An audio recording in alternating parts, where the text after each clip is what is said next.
Bé, és molt difícil, oi? És fàcil i és difícil. És fàcil en el sentit de que hi hem donat tantes voltes, hi ha hagut tantes jornades, tants congressos. Una mica són els reptes de sempre, de com fer present d'una manera viva l'Evangeli en el cor de la nostra societat. Per citar un cop més aquella imatge de Joan 23, de la font que raja la plaça del poble, com a oferta lliure i gratuïta de la frescor de la vida evangèlica, doncs és que aquests són els elements. Saber entomar aquest moment tan nou de la nostra societat, amb els components de crisi social, de desigualtats econòmiques, de perill, de fragmentació, amb noves pobreses prolongades, la precarietat o el precariat, que diuen ara alguns sociòlegs, tota aquesta desigualtat que atempta a la dignitat dels fills de Déu a nivell local. Això estem parlant de Catalunya, però és que també som part del món i ho vivim com una crisi d'Europa i del món en general. Aquest repte, el repte de la indiferència, de la increença, d'anar abandonant la fe cristiana com si fos una romanalla del passat o com un vestigi cultural, interessant per les seves realitzacions musicals o arquitectòniques, però com si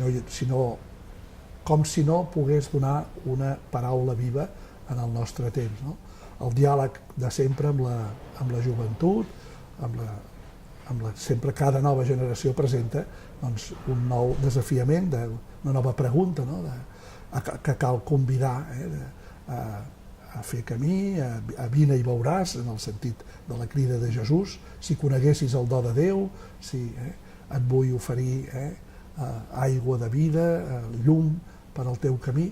Doncs aquests són els reptes que també cal sumar el repte de que, com ja deia també el Concili Provincial Tarraconense, som una església més empobrida, amb menys, no només amb menys mitjans econòmics o menys hegemonia social, que també, i és així, sinó també amb menys mitjans personals, amb menys preveres i religiosos, amb menys laics, potser més laics implicats que en altre temps, però en termes absoluts un nombre reduït. Llavors, per tant, la capacitat d'incidència i d'acció també és menor.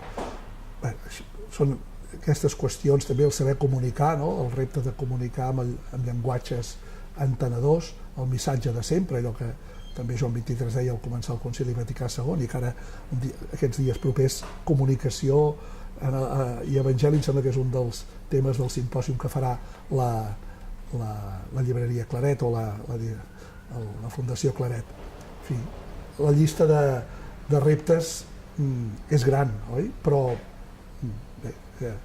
sempre a cada època ha sigut així i cal seguir.